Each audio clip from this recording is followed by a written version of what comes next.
Hey, everybody. Welcome back to The Real Rescue, powered by Vertical Helicasts. This episode is brought to you by Breeze Eastern, the world's only dedicated helicopter hoist and winch provider. Now, we are back for part 2 of our conversation with Bobby O'Donnell. So let's kick the tires and light the fires. Let's go. My name is Jason Quinn. I am United States Coast Guard Rescue Swimmer number 500. These are my rescues and rescues from those of us that put our lives on the line every day so others may live. This is the Real Rescue Podcast.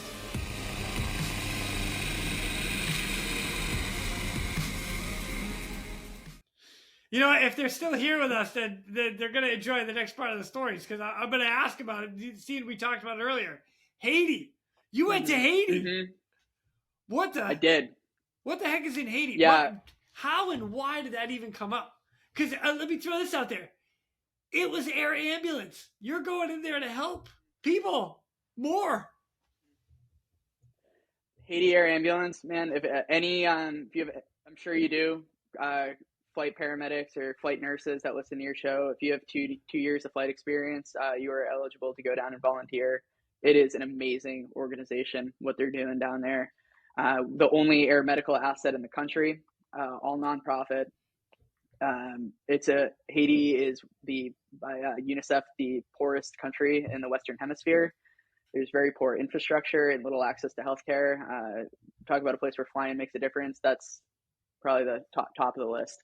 It was a empowering, special experience, and I had but a fraction of a snapshot into what the guys and girls down there are doing every day.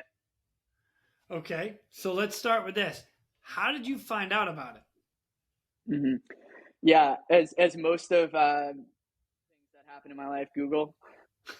Started with Google. GTS, Google that shit.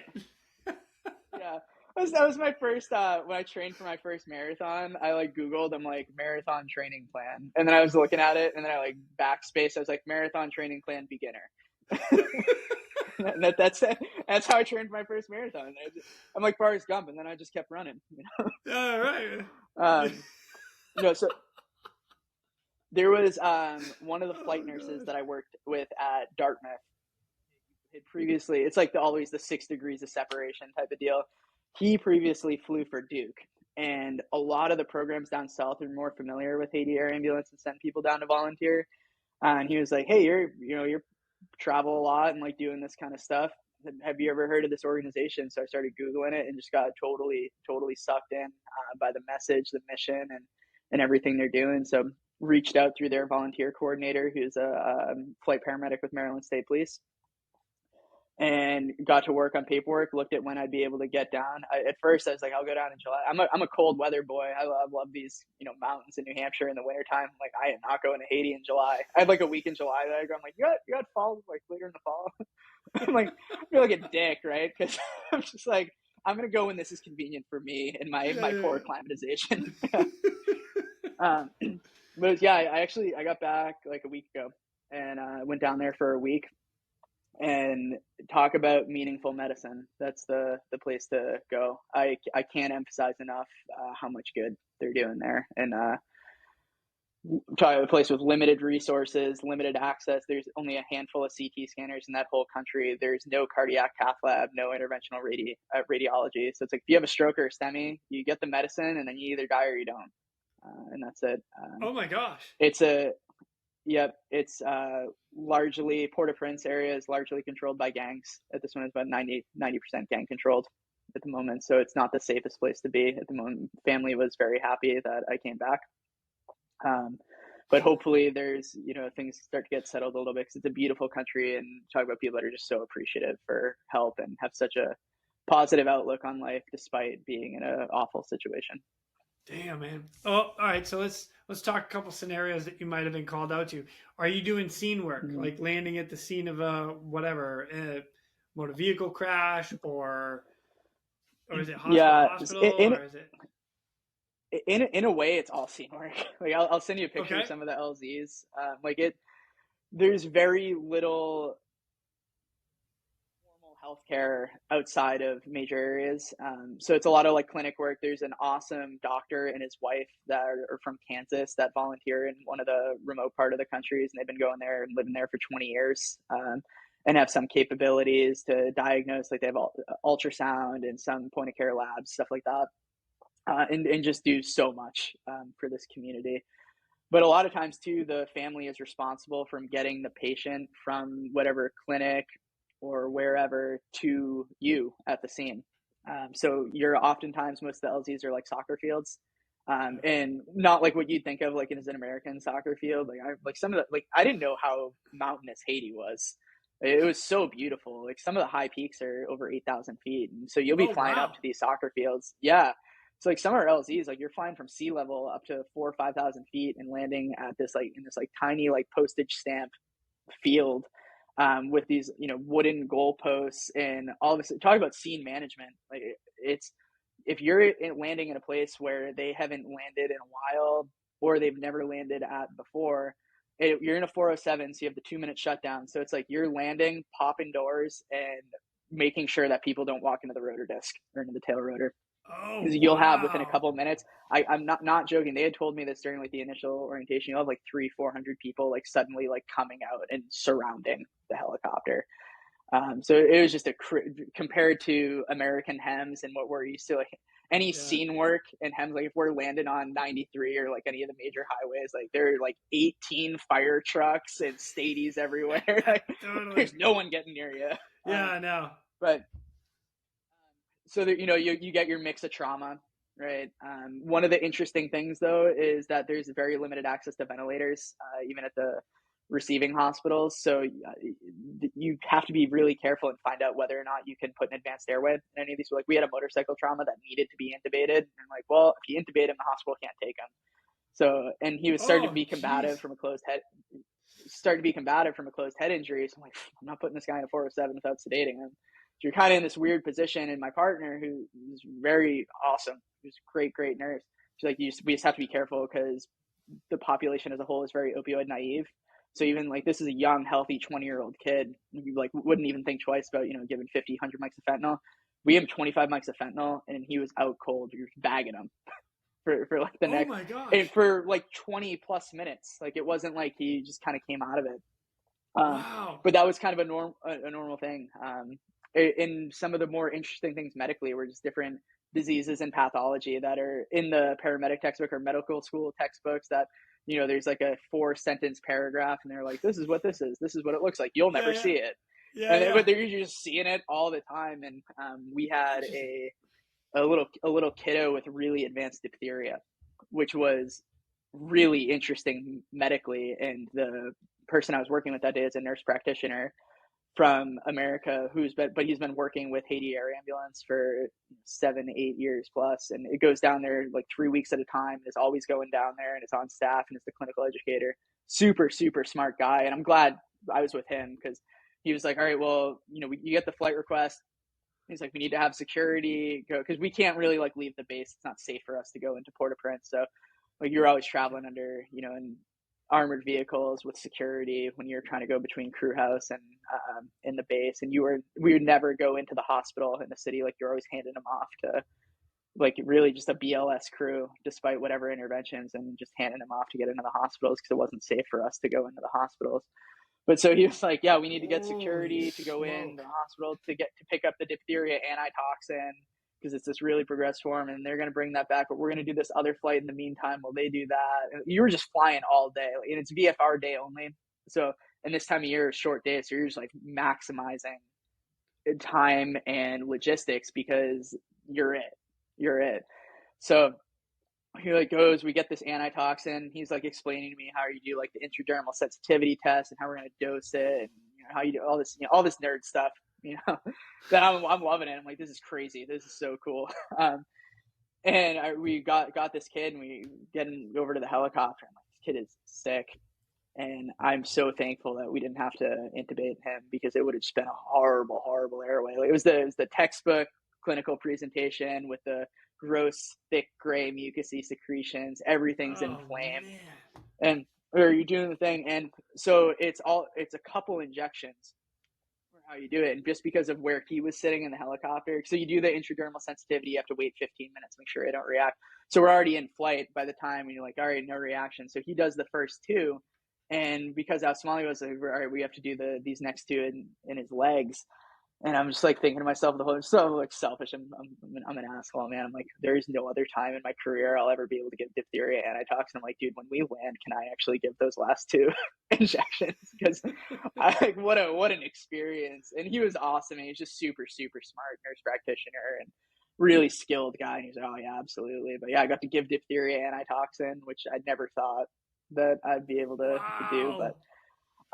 But just these crazy flights, like every flight matters there. And it's not just that. They're doing also, like, while I was there was a cholera outbreak at one of the villages. So you're just loading up the 407 with IV supplies and buckets and antibiotics and all this stuff and flying it out to this village. And it's just stuff that really matters. And I'm not saying what we do at MedFlight doesn't matter. Obviously, HEMS everywhere matters. Yeah. Intervention, right? All the stuff, that you say.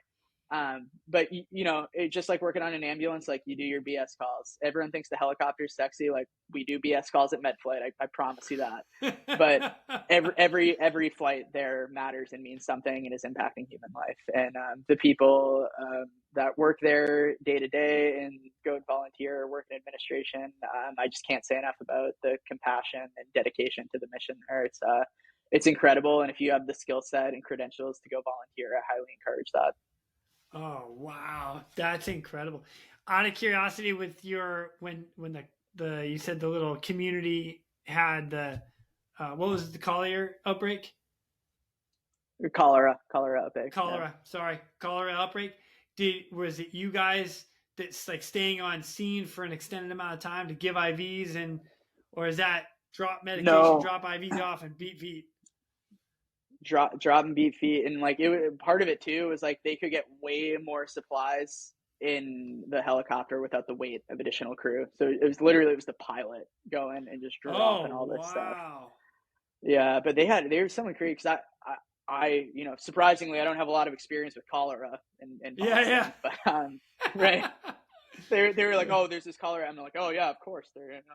But, so what really struck me is that when that came in, there were, since it's VFR day only, like calls stack overnight, and you have to like pick. Then the comms do, like, it's just such a good team there, man. Like they're amazing. But go look at all this stuff and where these calls are in the country and what resources are needed and the time sensitivity of certain stuff. And even so, if like people are really sick, if the intervention of what could save them doesn't exist, then like someone else actually takes more of a priority who can actually be saved. So the triage is extremely interesting. But we had like 3 like super sick patients like lined up that we were going to apply for, and they were like, actually, there's this cholera outbreak, we need to get these supplies, so we're going to do that first. And I'm thinking like it would be like if I was at MedFlight tomorrow and they're like, hey, we have this like septic, whatever, and we're gonna go do that one, and then this like massive wreck comes in, this terrible scene flight,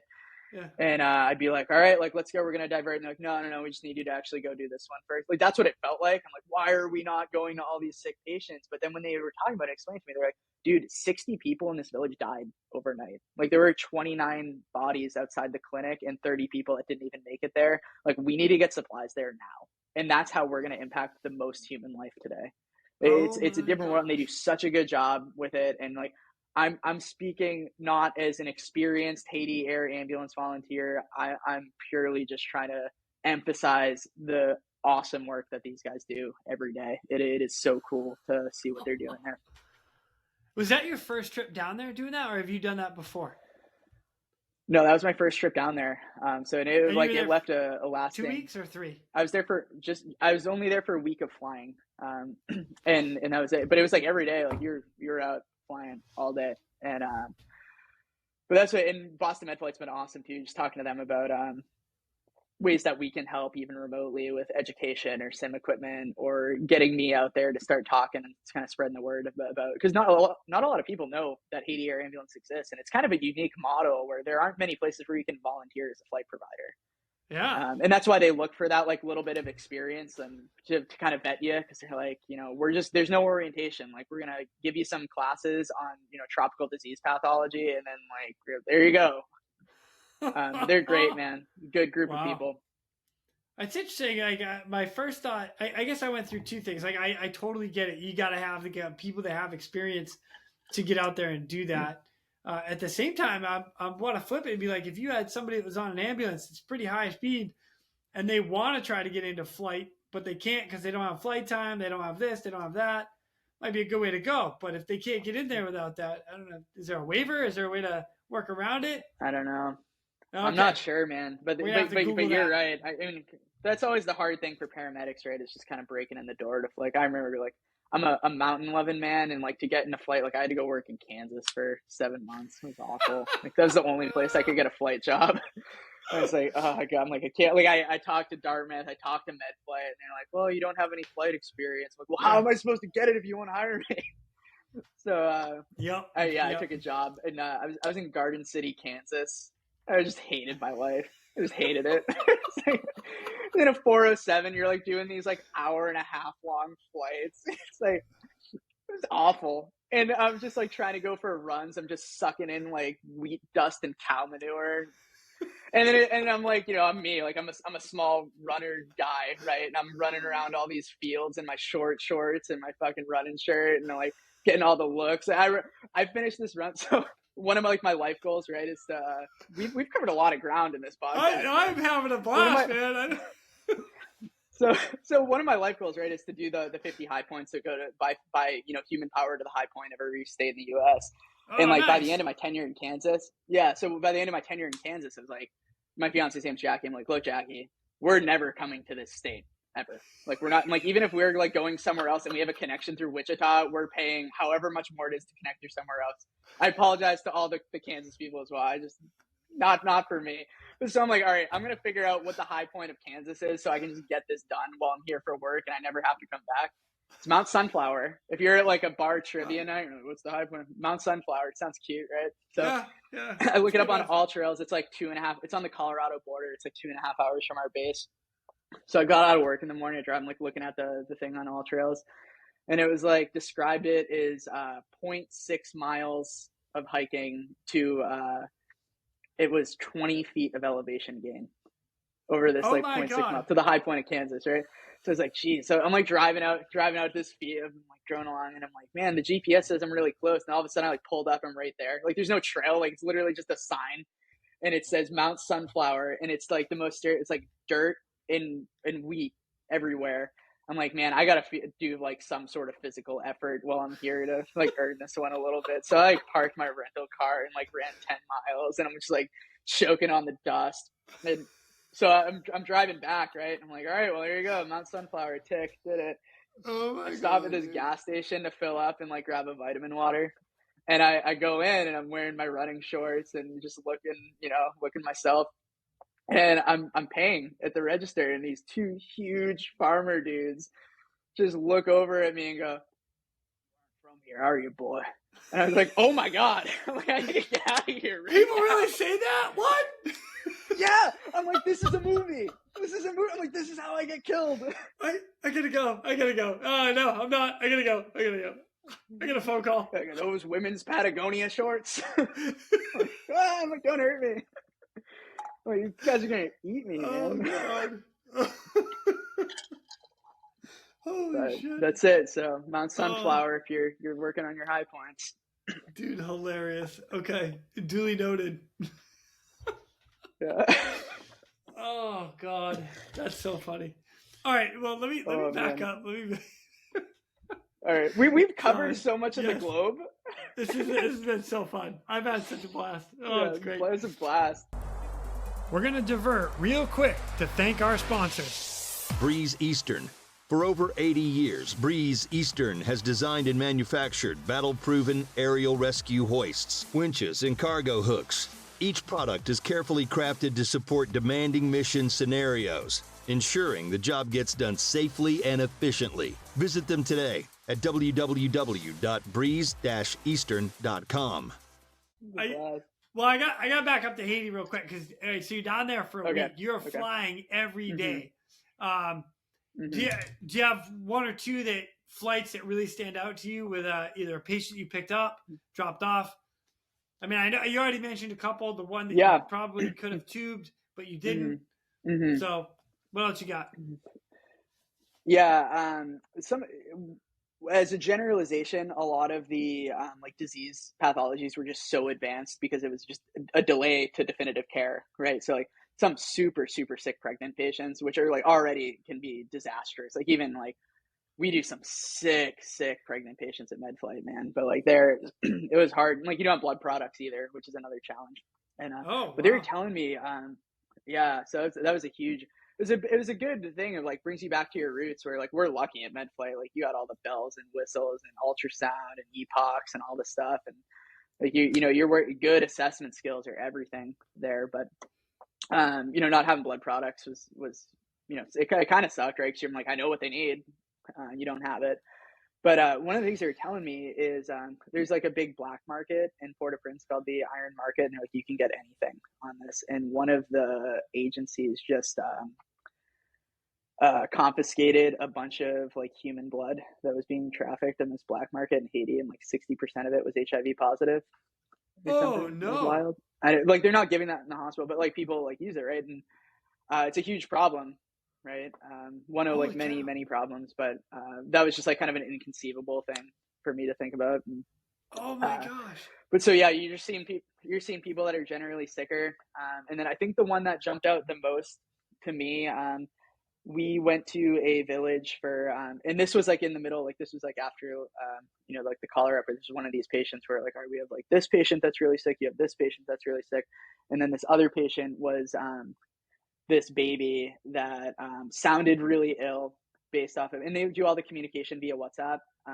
So like they'll be communicating with like whatever like doctor or nurse if there is one, but we're in this like kind of high mountainous village. The medical provider for that village is this guy named Joel, who literally worked as an orderly in one of the hospitals in Port-au-Prince, and now he is like kind of the honorary doctor of this village and does like an awesome job. Like he works with what he has and knows when to call the helicopter, and it makes such an impact for that community. And he had called on WhatsApp and said, I have this baby that's very sick, and she said she was hypoxic and bradycardic, which is like huge, like red flag, all the red flags are pinging there. And so we fly out to this village, and we land, and it's just like every flight was just so surreal. Like it was so beautiful. And then you like land, and one of my favorites, we were like, I think it was the first flight, they were like, all right, like this LZ, we just got to be careful because the pilot was like, when I was here a few days ago, noticed there's some new watermelon crop in the LZ, and like that's a huge food resource for them, so we don't want to like squash any of the watermelon, so I'm gonna like bank over this way a little bit, make sure we're not crushing anything. I'm like, this is so far removed from anything that I'm used to. But so we land in this field, right? And one of the big parts of this LZ brief was they're like, hey, like there's a lot of livestock. We just got to be cautious. We might like come in low a little bit, make sure they scatter, and then land. And then yeah, sure than shit, like there's a bunch of cows everywhere. So we land, and I'm hop out of the helicopter to be tail guard, and I like look down. I'm just standing in cow shit. And there's cows everywhere, and people are starting to come out. I'm like, man, I'm like, how the hell? And like, obviously, like even I don't care like how experienced of a critical care provider you are. Like obviously, like since flying, like I've gotten so much more comfortable with sick kids because you just do it more than like when you're a ground medic, and you just have more exposure to it. But I don't care who you are, like you still get the pucker factor when you're going for a sick kid, and like you have your plan out. So I just thought it was funny because I'm like, man, I know how I'm going to approach this. Like if this happens, we're doing this. This happens, we're doing this. And I'm looking down, and there's just like, I'm up to my ankles in this huge fucking pile of cow shit. So I'm like, gotta stay focused. So we shut down, we're waiting. And after a little bit, the little truck arrives, and you see the mom get out of the truck, and she has the baby in her arms. So like the first thing that we noticed from, like 50 feet away is that the kid is just limp in her arms. Cause we were like, cause sometimes it's like, sometimes they call and it's a little bit more over exaggerated than it is. But I like looked at my partner, this flight nurse who's from Canada, and it was awesome. And she lives in Haiti. Her husband, she married a Haitian man, and she lives there and works for Haiti Air Ambulance full time. And I was like, that kid looks dead. I was like, I think this is going to kind of be like a full resuscitation. So she walks over, and we kind of meet her halfway, and probably like GCS 5, 6, like not really eye opening, not making sounds. Hand us the baby. And then it's this thing too, right? Where I described earlier, where you have this huge group of people that come out from the village that are there to see the helicopter, but also to kind of like watch what you're doing, right? Yeah. So it's like, trying to, work through all this stuff with this huge audience around you. And so we put her on the sled on the 407, and we're kind of looking to do an assessment. She's like really dry. And she's 18 months old and only weighed, she was 5 kilos. So she's like severely malnourished, probably like septic of unknown etiology. Her lungs were junky. She wasn't moving much air. So like probably a pneumonia on top of it. Like blood sugars reading low. We have like, she's so small and so malnourished. There's no way to get access in her. So we're going to drill drill an IO. It's first time drilling an IO and like a baby where I'm standing in cab. I kept ending up back in the cow shit. I'm like, how do I keep doing this? So, and then it was scary, right? Because you like drill an IO and this baby that like does have a pulse issue, and then you flush it and she doesn't move. And we're like, wow, all right, this kid's really, really sick. So we're like not able to get a blood pressure on her. We give her some glucose, give her a fluid bolus, give her some antibiotics. And I'm like, look, I was like, this kid needs to be intubated. I was like, can we call ahead to see if we can intube this baby? And like, it's most kids, they're usually respiratory problems, and you fix them with fixing that problem. Like half the time, like you bag a kid up, you give them some, like, especially with RSV right now, like almost like the RSV babies that we do at MedFlight right now, it's like a little bit of nasal CPAP and a fluid bolus, and they're good as gold. But so we kind of get through comms here. Like the facility says, you absolutely cannot intubate this child. Like they will not take this baby if you intubate. I'm like, well, fuck that. I mean, that's kind of what this kid needs right now to live. I'm like, I guess we'll give her a little bit of positive pressure. And she was actually like really starting to perk up after the fluid and the glucose. And she was able to, she started to open her eyes. She started crying, making noise a little bit. And so, we're trending in the right direction. It's like a 35-minute flight to this. And we weren't going back to Port-au-Prince. We were going to one of the other facilities in the more remote. It's like, well, I said, kind of let's get going. We'll keep giving her some fluid, keep the O's on, and kind of work with what you have here. And it was like thinking, I'm like, fuck, I'm like, we're at MedFlight, like would have RSI'd this kid, drawn a blood gas, done some good vent settings, like tuned her up, and we're like, all right, she needs to get to the next place, and we're not going to accomplish anything else here. We need to keep going. So we got mom in the helicopter, get kids secured in the helicopter. We're starting to fly. We got 35 minutes to get to this facility and do the second fluid bolus. Kids perking up, and I'm kind of watching her. Her stats are kind of shitty. I just put some. We have nasal cannula on her. Have a non-rebreather on her. Heart rate's starting to drop a little bit, and so we start bagging her, and she's starting to drop. And I was like saying to the flight nurse, I was like, look, like this kid is probably going to code. I was like, there's no, like, it acts like a duck, looks like a duck, probably a duck, right? So I just throw that out there. I don't know. I've like heard people say that, and I just tried to do it. I'm like, no, that's not it. I got halfway through saying that. No, that wasn't. Whatever. I've seen it a bunch of times. This kid is going to code. I knew. So, and it's weird too, right? Because you have mom kind of sitting right there. And one of the things that I remember learning in like the Haiti Air Ambulance orientation videos was that if you had a patient that went into cardiac arrest while you were flying, the protocol was, if you didn't, like, you do immediate resuscitation measures, but if those didn't work, or if it was a confirmed asystolic arrest, you would turn around and fly them back to where you picked them up from, because of the financial burden that it would place upon the family to be able to have to get their body back from where the sending was. And like, yeah. So it's like this crazy thing. Like you would never do that here, right? Like you either like you call it on scene, or you know, if you're in the truck, you go, right? You're already moving. Yeah. But it makes sense, right? That logic makes a ton of sense. Well, I didn't think about it, right? It was like, all right, well, like, what if it's a baby, right? Like, what are you supposed to like turn around and not work this arrest? So yeah, couple minutes later, the kid Brady's down, and we had a plan. You know, it's an experienced flight crew. I'm like, look, I'm in the left seat. I'll do chest compressions. She's already drawn up the epi. We'll just do a normal PALS code. So Brady's all the way down. I start doing chest compressions, start bagging her, get some epi into her. We probably were, and then we started talking to each other, because after like we were maybe working the arrest for like 5 minutes, luckily it was an 18-month-old, because you can't work in a rest in a 407 on an adult. Like it does, you just physically can't get to where you need to be. But like it's a baby, so you can bring her up and I can do pediatric chest compressions effectively. Yeah. So we start talking and we're like, look, like for how long this flight is for this patient, if we bring her all the way here and she dies, now the mom has to figure out how to get her dead baby back, you know, like 7 hours driving, if she can figure out how to even do that, get the transport, right? And it's just these like crazy things, and like that you wouldn't think of normally, like in medicine in the United States. It's like, you know, if I have a kid code on the helicopter tomorrow, it's like you do all the things and you get to Boston Children's and then they do all their things, right? Right. Not like, oh man, the baby coded, I guess we should, you know, go back to XYZ community hospital. You imagine like the fit, like you like show back up, you're like, yeah, sorry, the kid died. Yeah. So and the lawsuit that would follow, mine. Right. Jeez. So we're working this arrest for like second round of epi, and then like heart rate starts to come back up. Kid starts opening her eyes. We're still bagging her, but like pretty like reassuring neuro. Like it was a witnessed arrest. You're right on top of it. And like vital signs were starting to be a little bit reassuring. We were like started just doing some more like push dose epi, mixing an epi drip, like doing all this stuff.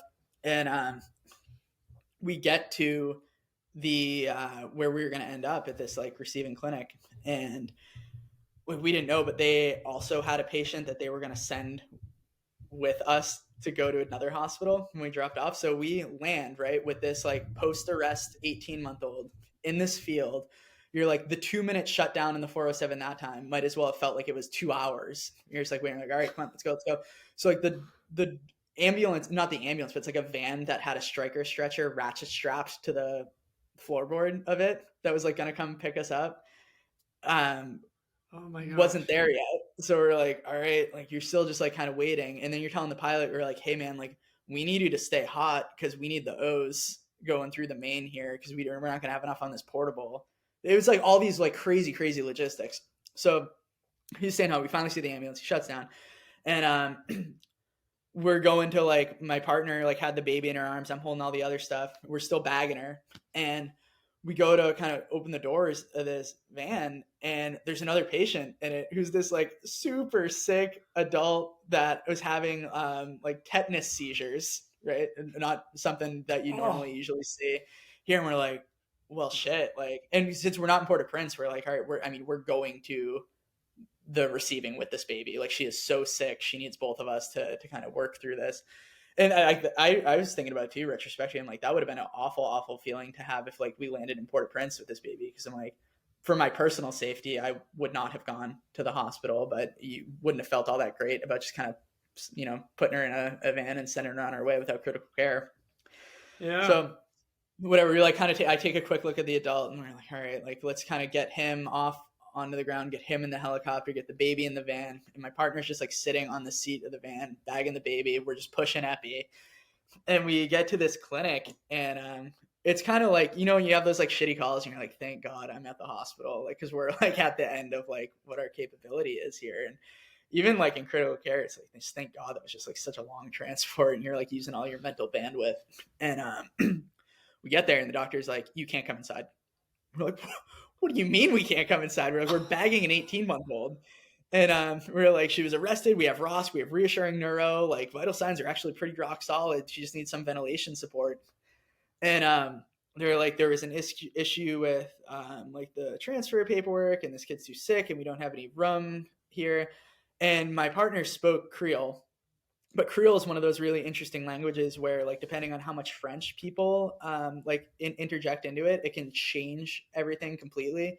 So we ended up having this like huge language barrier because she's speaking a lot of French in the Creole, and my partner couldn't understand it as much. So like now you're trying to like work through like translation and WhatsApp, and we're calling our comms. We're like, dude, we're standing outside here. It's like 1 billion degrees out, and we're bagging a kid on our portable, pushing epi, and we can't get inside. So finally, they like let us inside, and the capabilities, it's not like you walk into Boston Children's, right? They cleared a bed for us, and you like put the baby down there, like wheeling over a portable vital signs machine. Like there's no pumps. They're like trying to get an oxygen tank. And we're like, all right, well, like we have all these drugs left over that we open and can't reuse. Like, here's all the dextrose. Here's the rest of our epi.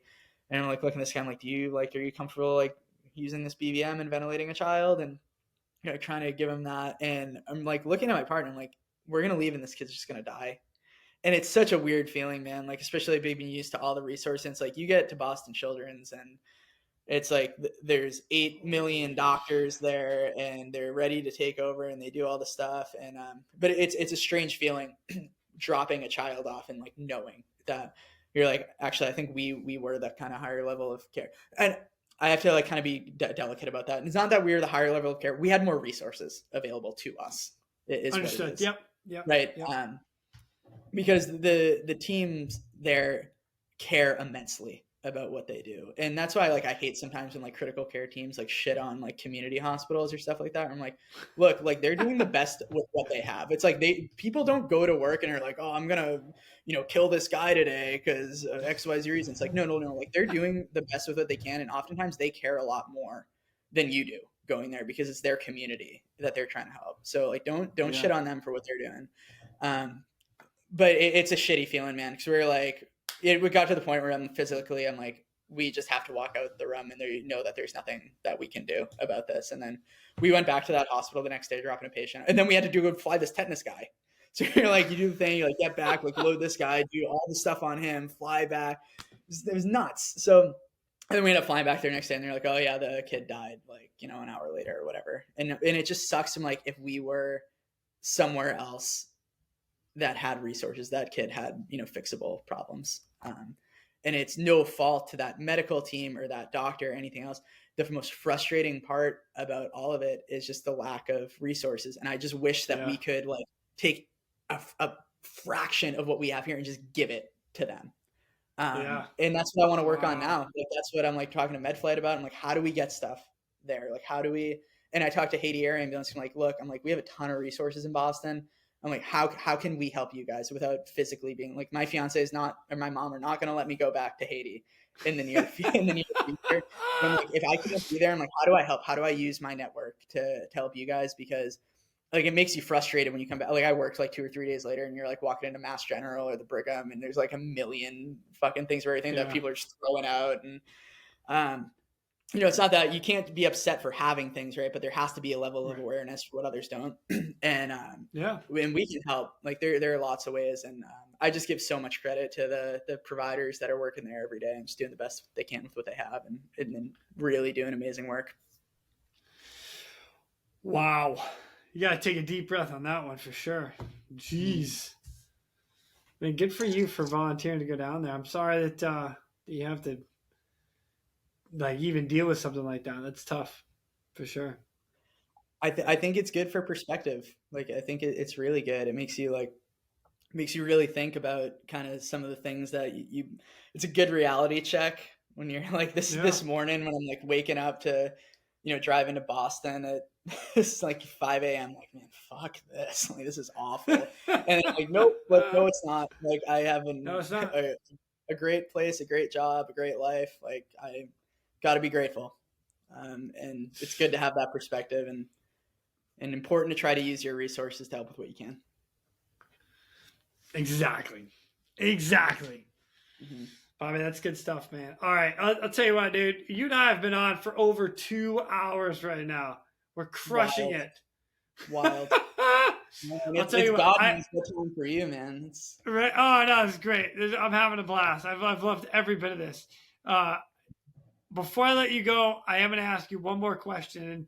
And, it's funny because I read through some of the stuff that you wrote, which was nice because I had an idea of what we're going to talk about. So it was cool. But one of them, and this is all going to come from advice. I want you to give advice from everything you've lived through and everything you've done. And one of the funny things, I was like, oh, interesting. And you talked about it a little bit earlier, but advice, you actually said, you're not much of a macho military man. You're a mountain running clinical care nerd. Like, come on, man. and I understand exactly what you're saying, but I'm not a clinical care paramedic. I'm not at your level, dude. The stuff you're doing is incredible. So, like, and I want to say this to everybody: don't cut yourself short. It just so happens there are certain guys and certain girls in the right spot at the right time when the alarm goes off, and that's the way you went. Yeah, I think it was just funny, man, because it was after, like, you sent me the email and you're like, hey, I'm a friend of Brad, blah, blah, blah. And I was like, oh, that's pretty cool. So I was like, I should listen to a podcast. And I listened to the first one I listened to was that one with your buddy Claude. And you're talking about all these rescue stories. And like, I'm jumping out in the shipwreck. It's the middle of the night and caught in this fishing net. And I'm like, oh, fuck. I'm like, I've done nothing. God damn. I'm like, that is some badass stuff. Dude, but it's I haven't even done what Claude's done. I mean, Claude doesn't. You can't like compare. When he was talking about like walking into the hospital like covered in oil, and the nurses trying to strip him down, give him the shower. I'm like, man, I can envision that. But that's not personally. Like, I'm not that badass, but like, I didn't see that happen. That's a cool dude. But no, you're right. Like, everyone has different stuff to offer. Right? It's important, but important to recognize to work collaboratively, and it's huge. Yeah, very much so. And like I said, I mean, I appreciate you coming on and telling some stories. And I mean, again, 15 years old. And then some dude at a Marriott hotel. Like, two people are walking around right now because of you. And that's amazing. What you just did in Haiti is amazing. And everything else in between, all of your running and all the inspiration, people you talk to. This is incredible. Like, you're reaching so many lives at so many different spots. It's awesome, and I love it, and I appreciate you coming on and telling the stories. So thank you. I appreciate that. I appreciate the platform and the opportunity. Oh, my pleasure. Absolutely. So the next one, we talked about a little bit, but other advice you mentioned, one of them, mental health. Is there anything else you want to touch on that? I know we talked about it a lot. I'm all about it, but. We talked about it a lot, but I think, like you were saying earlier, you just can't emphasize it enough that when you feel like you're going through something, please, please, please ask for help, seek resources. Don't sit on it. It is not going to get better on its own or giving it time without intervening on it. There's a lot of people that care, and it's so nice to, like, I remember, my dad was in the fire service through the 70s, and he was very much from the era of, men don't have feelings, and you just push it away and do the next thing. And if you are struggling with that, then you're a little bitch and you shouldn't be doing it anyway. But that's such bullshit, man. Like, that's not a way to live. Like, you look back, how many people's careers or lives were ended because of that mentality. Like, I'm sure you and certainly myself have had people in their lives that have died by suicide that were first responders or military, and it happens far too often. And similar to Haiti, but here, this is a fixable problem. There are so many resources out there and so many people that care. So don't think that you're too strong or too much of a macho military man. I know I'm not, man, but everyone deals with mental health, and it's important to recognize that and deal with it appropriately. And your family and your friends will appreciate you very much for seeking those resources. I like it. Appreciate that one. All right. I know you have one more thing that is it's close to your heart as far as getting trained. You did there. You're good at this. I'm sure if you're listening to this podcast, you know how to do CPR, but I encourage you and implore you to have your friends, family, whoever you see in the Dunkin' Donuts drive-thru, Dunkin' Donuts, because it's Boston, right? You'll get your Dunkin' Boston, guy. yeah, we got to go to Dunkin's. Take a CPR class. It is so readily available. It's so accessible. It's easy to do, because when we go and pick up these post-arrest patients in the helicopter, the defining variable of whether people walk out of that hospital however long later is whether or not they had early bystander CPR. It's not the ambulance or the fire guys or the cops, or certainly not the helicopter. It takes us a minute. We have the goal of a 10-minute launch time. Hopefully you guys, what was your launch time requirement in the Coast Guard? I think it was 15 during the day, 30 at night. Yeah. And then, and there was a caveat to that, because it would depend on fuel. So if you had to add fuel, there was a variable. So, but yeah, ideally 15, 30. So, I mean, it just highlights, it takes a long time for first responders to get to the scene of a cardiac arrest. The people who are witnessing that are, the school teacher doing her grocery shopping, or, the mechanic, walking in the shop, who sees the person collapse and initiates those chest compressions. And that's the one thing that the AHA can be like, no, this makes a difference. High quality early chest compressions and early defibrillation. AEDs are everywhere. Mostly everyone has 2 hands. Use them. Learn how to do it. It will impact so much human life. And if we all know how to do it, that's more lives saved. Beautiful. Beautiful.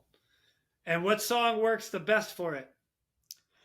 So Staying Alive's the classic one, right? And then there's the Morbid, Another One Bites the Dust. But I forget the website. Someone, I use that joke all the time. You got to start with Staying Alive until they die, and then you go to Another One Bites the Dust. After like the 4th rhythm check, you switch your song. There are so many people right now that are laughing, and there are so many people like, oh, there's something wrong with you guys, man. Dude, there's a website. I'll have to look back at my notes. A paramedic student that I was precepting a couple years ago. There's a website that you can put in like different like songs to get whatever that beat will be. So it's like 100 beats a minute. It's specific. Then you can like find all the songs that are that, so like, you can work it out for yourself. Oh, that's great. You got like a playlist going on. Yeah. That'd be funny if like maybe I'll suggest that at like brief tomorrow. Really, in like the weather check and all that stuff. Yeah, we should do a rotational song for CPR cadence and add that to the safety topic of the day book. So you have your safety topic of the day, you have your CPR song of the day.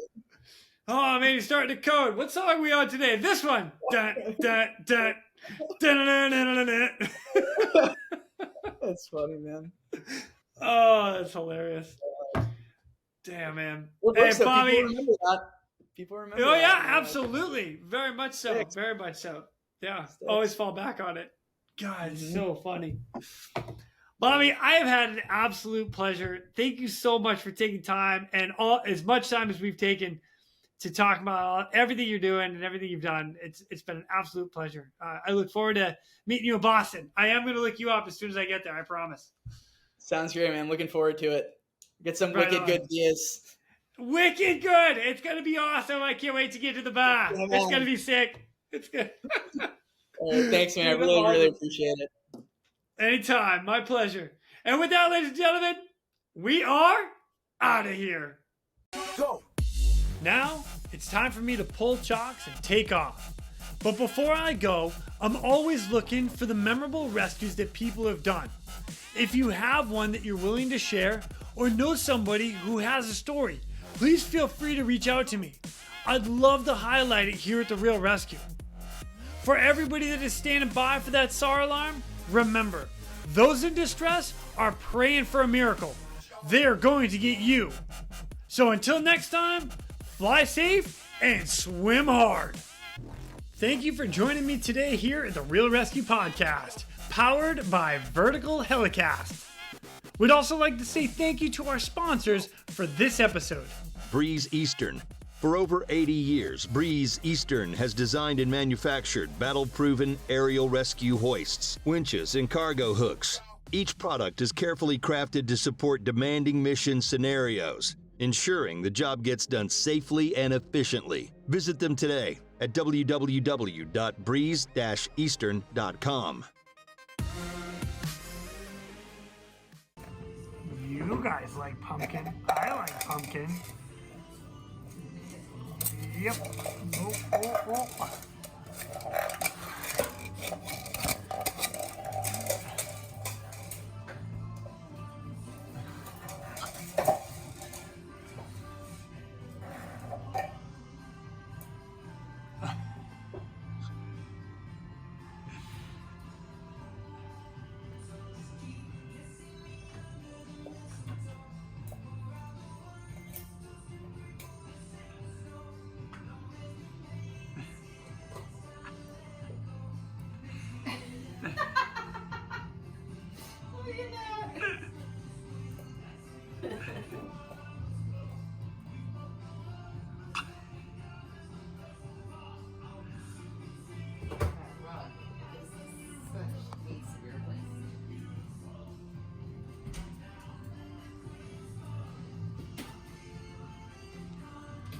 holidays are amazing.